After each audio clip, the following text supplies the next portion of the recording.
من يقول الموت مرة واحدة؟ أنا وياك متت 1000 مرة، وهسه جيت وراح أحكي كل اللي بقلبي، لأن خلص بعد ما أتحمل.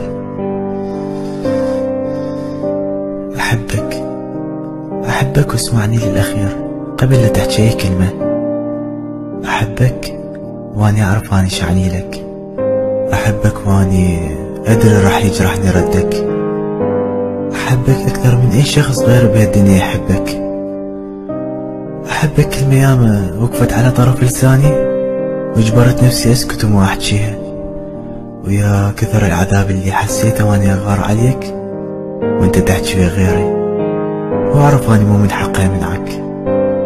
يا كثر العذاب اللي حسيته من أهتم بيك وانت ما تهتم، ألمح لك وانت ما تفهم.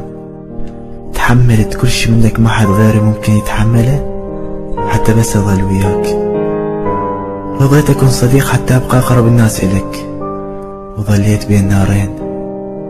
خفت لو أحكيها أخسرك، وخفت أخسرك لو ما حكيت.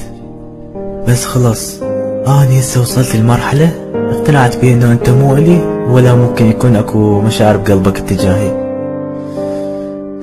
أقول لك أحبك وأنا أعرف حيكون جوابها برود، رفض أو تهرب. أقول لك أحبك وأنا أعرف حتندم، بس مو مهم. المهم طلعت اللي بقلبي، واللي صار له هواي خانقني. أنا آسف لأن حكيت، أنا آسف لأن أحبك.